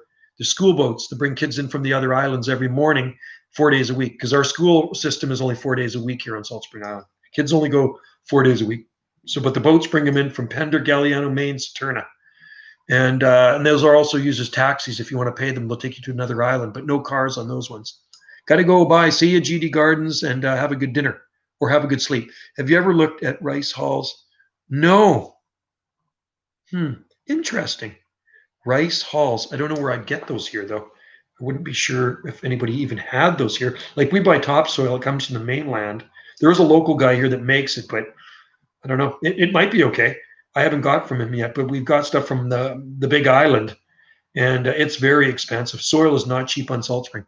The lower leaves of lollybally pines are cool. Well, I was up in the mountains last week, Palm Tree Dude, and they have the lodgepole / shore pine up on top there. Native ones. If you can find a supplier. Oh, cool. Brewery supply. Yeah. We do have a brewery here on Salt Spring Island. On the very south end of our island, we have Salt Spring Island Brewery. When I was in Sri Lanka, the school system was 7 a.m. Oh, see, I would love that if I was a kid. School here on Salt Spring is Monday to Thursday, and they get 3-day weekend. That's the way it's been for a long, long time. Since my kids were in school, my oldest son is just about 30, right? So they've always had this.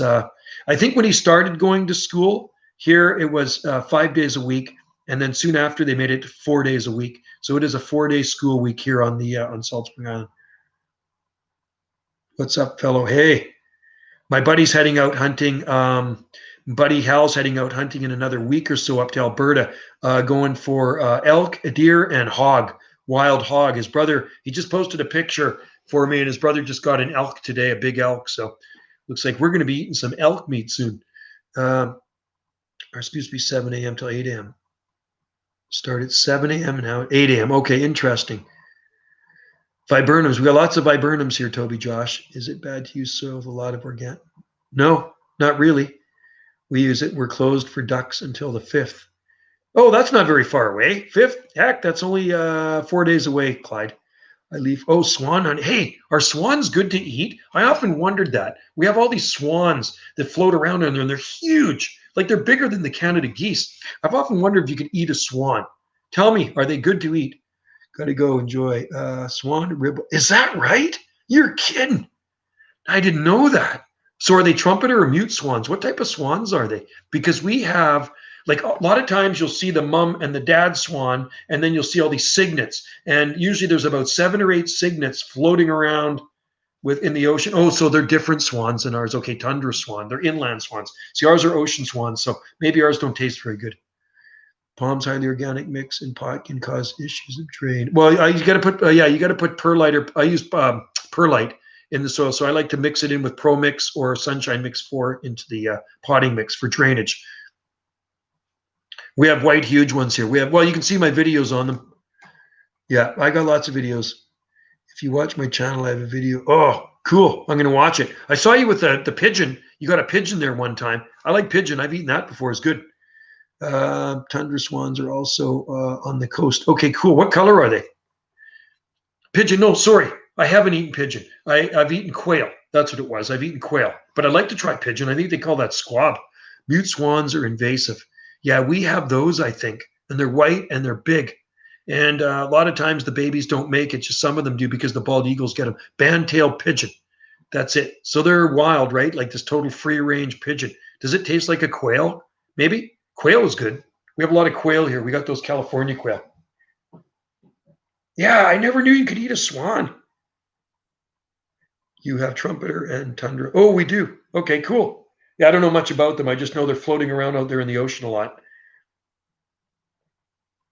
Oh, cool. Wow.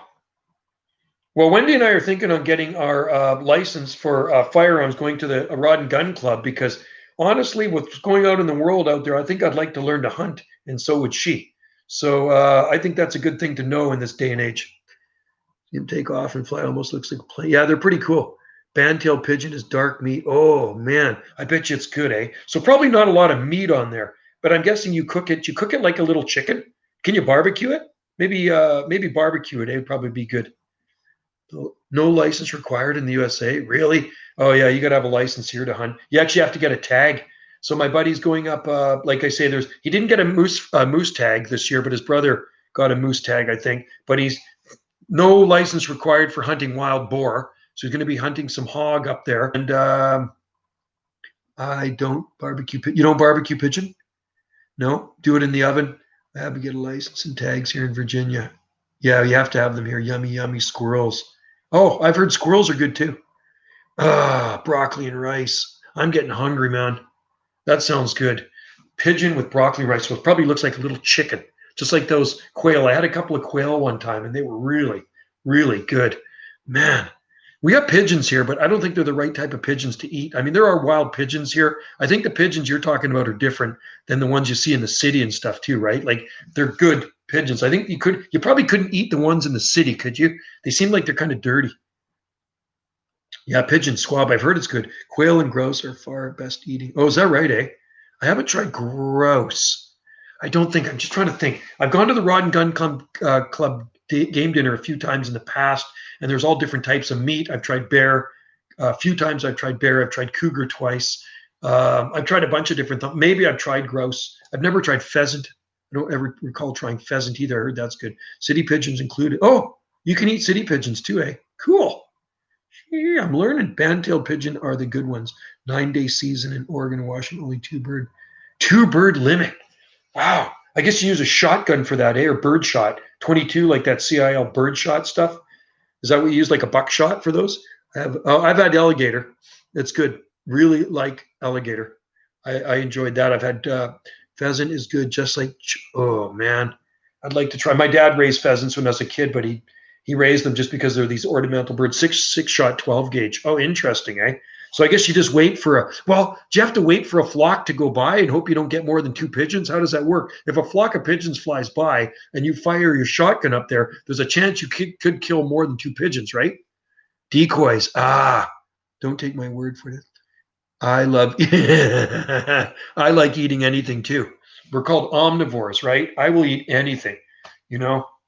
Um, yeah, I don't know. I mean, I know there's a lot of vegetarians and vegans out there. I'm far from that, man. I like meat. Wendy loves steak. She's such a steak eater, man. She likes a big steak. And these free range chickens, I still brag about that we got from our friend, 14-pound free range chickens. That's what we had on the barbecue last night, or at the smoker. He smoked it last night. It was so good. So he's a big time hunter. Hal that owns Hal's Saloon down the road is a big time hunter. And yeah, he just bought a quad. He's got his gun rack on the back, so he's heading up to do some hunting soon. If you like plowing land and natural habitat, yeah, exactly. Barbecue chicken is great. Love barbecue chicken. Yeah. So yeah, I'm gonna have to get our gun license, Clyde. Wendy and I are talking about taking the gun course, going to the Rod and Gun Club, and then we could actually do some hunting, and then maybe blast a few deer around here because we have a lot of deer, and I've had local deer that other people have killed, and it's really good.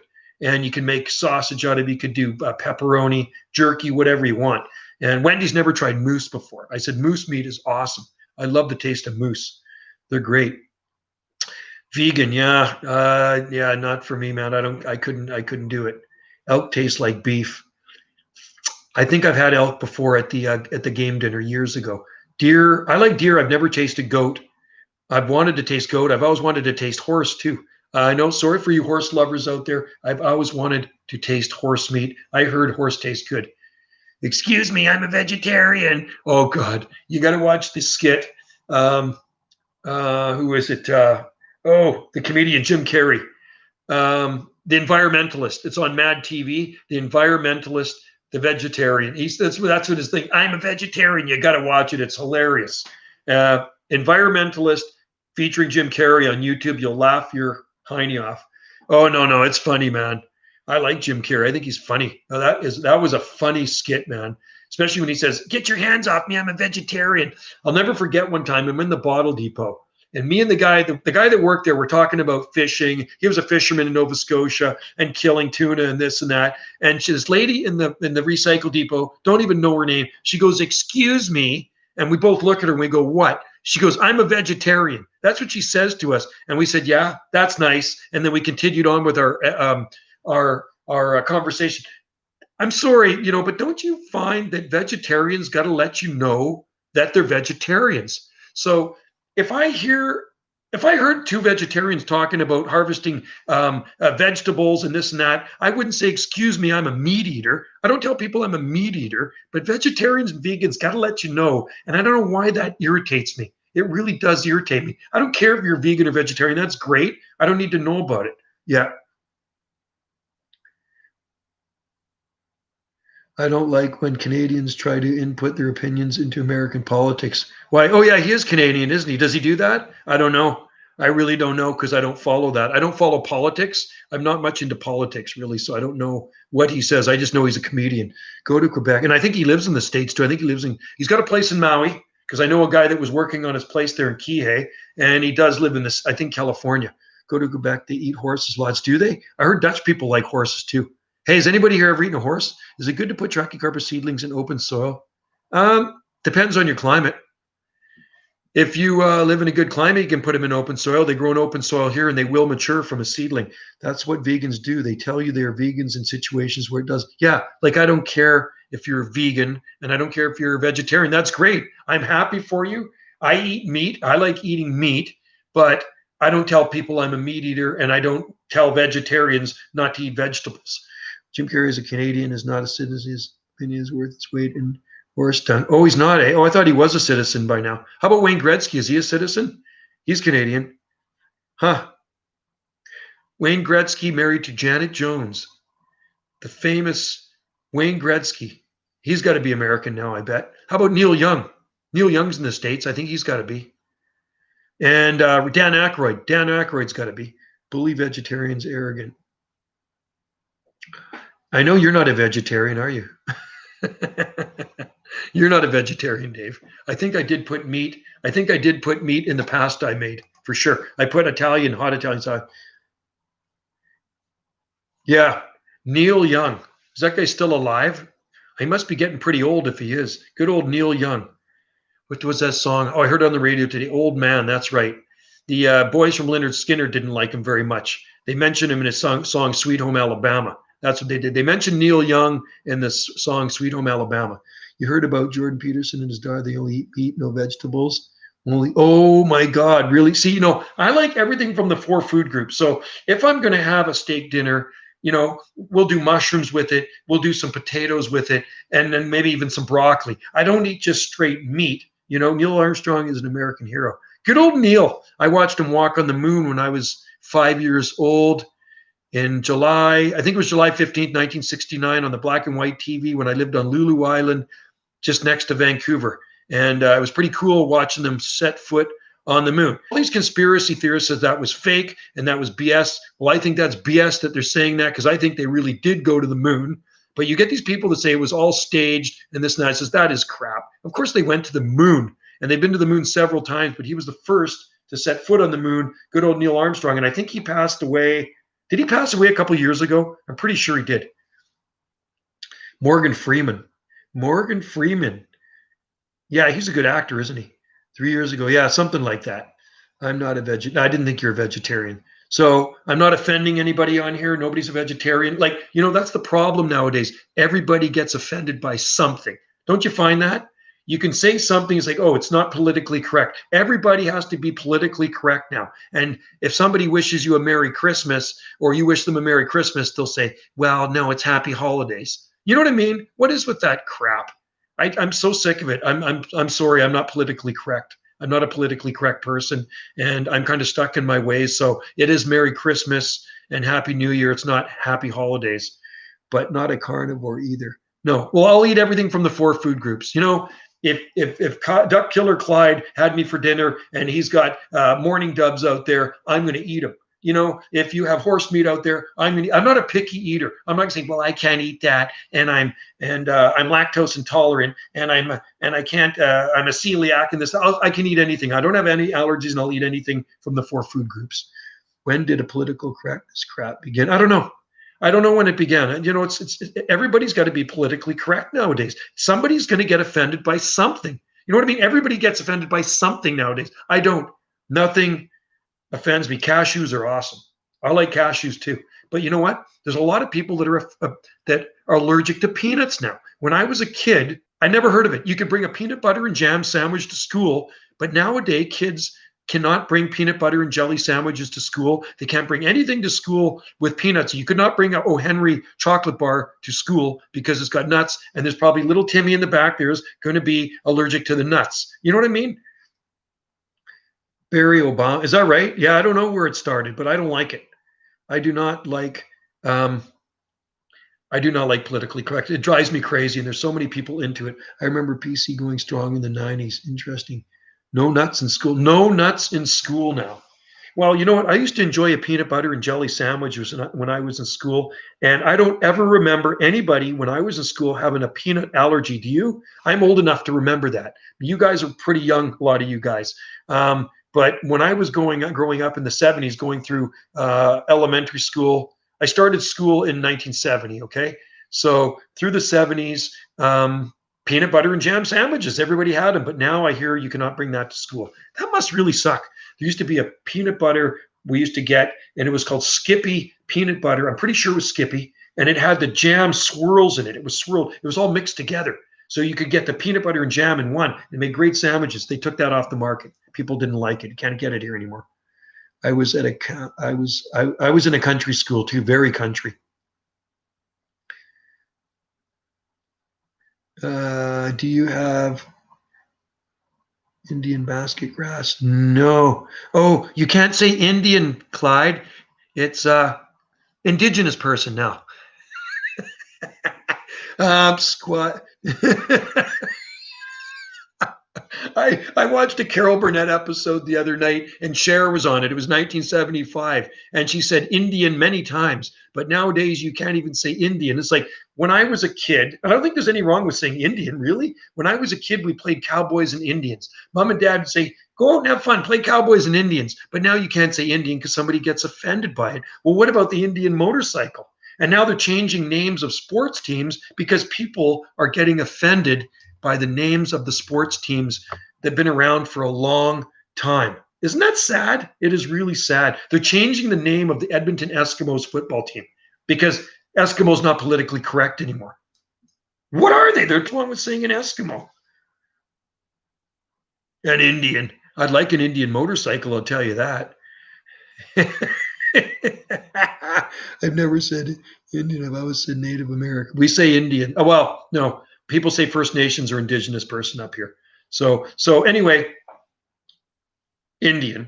And I don't think there's anything wrong with Indian, but my mom and dad or my friends didn't say go play cowboys and First Nations or Indigenous people. It was always cowboys and Indians, right? But nowadays you got to watch what you say because it really does offend people. They do not like the word Indian. It's like it's a bad word or something. I don't know. People from India are East Indians. Is that a bad word? My high school mascot is the Indians. Great school. Oh, I'm amazed they didn't change the name on that, Clyde. I bet you they'll be changing the name. They probably don't have those mascots anymore. I live in Molala. I live in the Molala Indians. Cool. It's probably because I always hear people get confused with the two. Yeah. Yeah. Well, I'm one that doesn't get offended, okay? There's nothing that offends me, you know? And sometimes I like to say off the wall things when I'm with Wendy in front of people just to kind of get a rise out of them or a reaction. And they do. Oh, you can't say that. I says, well, I just did. I just did, you know? And if you're going to get offended over it, get over it. Because you know what happens after you're offended? Nothing. You know what I mean? People call me, oh, so you're a WAP? I'm Italian. I'm WAP. Says, yeah, without papers. You know what WAP means? I heard it meant without papers. Some of them came off the boat and they didn't have any papers. So without papers. That's what I heard it means. But even if it meant something else, who cares? I don't care. It doesn't bother me, right? Molala. Live in Molala. Molala. I like that. That's kind of a cool name. Molala. Molala. I heard Indian people say they prefer to be called. I've heard Indian people say that's interesting because up here they like to be called Indigenous person or First Nations. That's what I've heard, right? The Indians aren't from India, so it's tribal name. How about the Mohawk Indians, right? Or the Iroquois Indians? Try saying mulala, mulala, mulala. Dago rap when Mike called each other those things. Wop, wop. I'll have to ask Google that, what it really means. I was always told it meant without papers. Nakapamix people in Lytton. Yeah, there's lots of different native tribes here. But anyway, here, and they've actually renamed a lot of different places too to native names, like the Queen Charlotte Islands far north of here are now called Haida Gwaii. And the Strait of Georgia, they call it the Sailor Sea, but I call it Strait of Georgia still. Our islands, on beyond our islands is the Strait of Georgia. I call it, that's what I call it, but they've changed the name to the Sailor Sea now, apparently, right? You know, it's amazing how they change all these names. And it's always been Queen Charlotte Islands, and now it's Haida Gwaii. You know, I mean, Haida Gwaii is a pretty cool name too, but I've always known it as the Queen Charlotte Islands. You know, whatever makes people happy. I don't care. But if they change the name of Salt Spring, I'm definitely going to protest it. Well, I don't know. They want it because they wanted a native name, I guess. So now it's the Sailor Sea. And there's nothing wrong with the Sailor Sea name, but why change it after all these years? It's been Strait of Georgia forever, and now it's Sailor Sea. I don't get it. We call people from Vietnam Myanmar boat people. Yeah. Oh, yeah. I remember the Vietnamese boat people when they came in here. I didn't think there's anything wrong with it. They're people in boats that are coming from Vietnam. What's the big deal? You know what I mean? But I'm sure somebody's going to get offended by it. I remember the Sandwich Islands. That's what they used to call it back in the day before Hawaii. And yeah, the Sandwich Islands, hollowed out canoes. Yep, you know it. Yeah. Yeah, I like Hawaii better than the Sandwich Islands too. I don't really like the name of the Sandwich Island. Did you ever hear about roof Koreans? Nope, never heard about them. But I like Korean food. Korean food is great. And I got some Korean writing on my arm here. There's some Korean writing right there. That's Korean writing right there. I like Korean food is awesome. There's an island off of Korea called uh, Choju Island. I'm not probably not pronouncing it correctly, but they grow a lot of palm trees there. I like Korean people. They're very nice people. Matter of fact, the one sushi place in town is actually owned by Koreans, but you'd think they're Japanese. They make the best sushi ever. So I'm thinking sushi is also big in Korea because they make amazing sushi.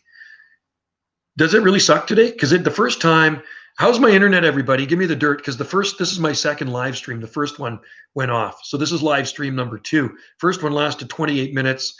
And it doesn't surprise me if it sucks. Well, that offends me, Clyde.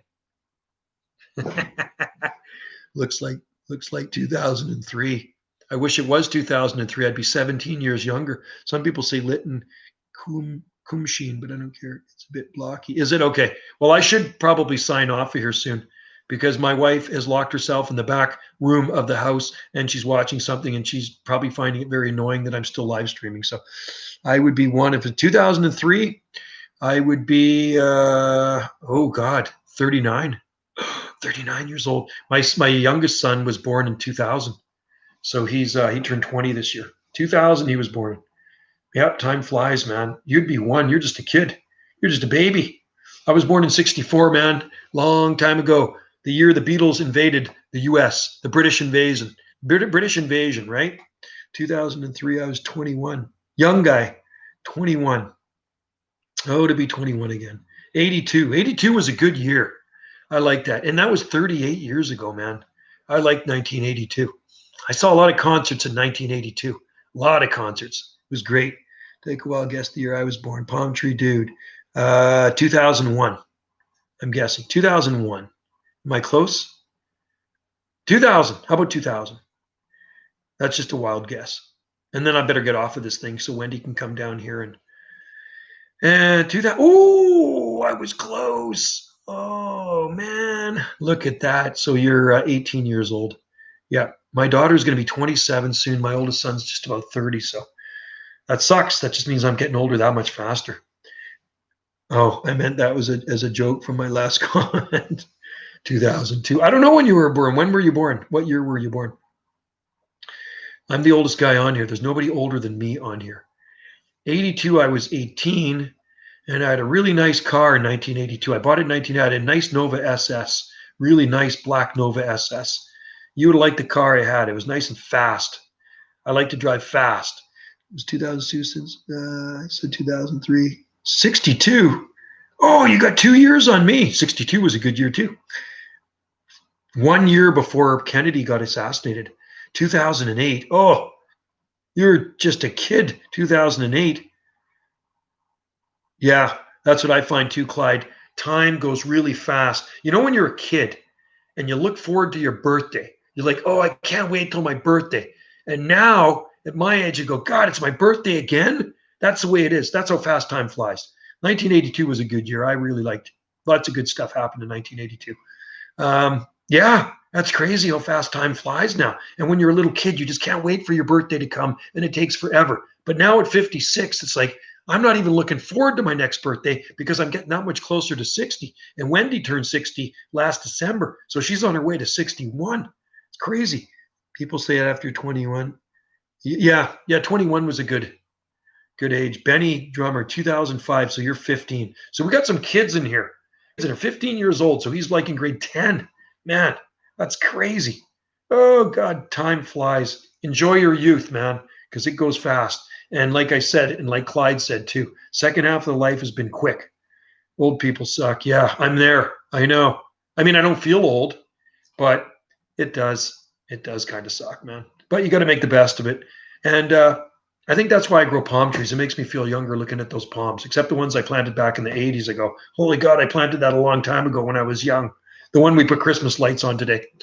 Wendy, when I shot a video and I set the camera up in a tripod and she put some rope lights. I cut the other ones off and put some new LED rope lights up. I see. Yeah, they do. I remember kids. I remember grade 10. I remember grade 10er when I was in grade 10 and the guy had a full beard, man. It's crazy. The guy looked like one of the teachers. Looked like older than the teacher. I like young people better than old most part. Yeah, I'm 52. Yeah, you're still young too. 68. That was a good year. 68. Yeah, I know. If I make it to 70, I'll do my last live stream on here and you guys can all be part of it. Maybe I'll just expire right here on YouTube. This will be it. I'll say sayonara, aloha, and it'll be like lights out. Do you remember the show Sanford and Son? Remember Red Fox? And he'd be saying, I'm coming to join you, Elizabeth. That's what I'll be doing here, man. And I'll be saying, see you guys later. And that'll be my last live stream. I don't know how long I'll be live streaming on here making YouTube videos. I'm guessing as long as YouTube's around, I'll keep making videos, right? Because it is just a hobby. Yeah, I better go take care of my wife. She did seriously, Clyde. She locked herself in the back room because I'm kind of annoying down here, yapping in the kitchen. And she told me to keep it down to a dull roar when she's in the living room. And now I notice she's in the back room with the door shut. So I better let Wendy out of the room. Well, not let her out. I better open the door for her so she can come out and enjoy the wood stove rather than being locked up in the room with the artificial lighting. All right, guys, I want to say cheers to all of you guys out there, and thanks for joining in. This live stream actually lasted a while, which is a good thing. So anyway, take care, stay safe out there, and good luck hunting for ducks, Duck Killer Clyde. I hope you get ducks, lots of ducks. I love duck meat. You're going for ducks, right? Did you say ducks? We love palms and bird hunting. Yeah. Well, that's why you got that name, Duck Killer Clyde. I hope you get some good game when you're out there hunting duck. At one of the pubs down here, every Monday night is duck wing night, and they make the best duck wing nights. It's a buck of duck wing. They're big duck wings. They're super good. So if you ever visit Salt Spring, go to Moby's Marine Pub right on the ocean, and you can get duck wings. Or if you go to Clyde's place, he's probably got lots of them because he hunts ducks. Buck of duck. They call it buck of duck wing. I usually get 12 of them. They are so good. Anyway, good luck with your hunt there, Duck Killer Clyde. I hope you come home with a bountiful bunch of a good kill. Put it that way. I've never killed a duck before, and I'm sure you're a good hunter. And I'm going to have to watch your video on swan hunting. All right. Take care, you guys, and we will see you next time on the next live stream, maybe in another week or so. And I could do it outside. I just didn't feel like doing it outside today. It was a beautiful day here in the North Pacific. So stay safe, and thanks everybody for watching and joining in. I like interacting with you guys. It's fun. I have a good friend who is 91. He actually 22 as a prankster. Well, I hope I make it to 91, Toby Joss. My aunt's 98, still going strong in Vancouver and lives by herself. All right. See you guys. Take care. Bye.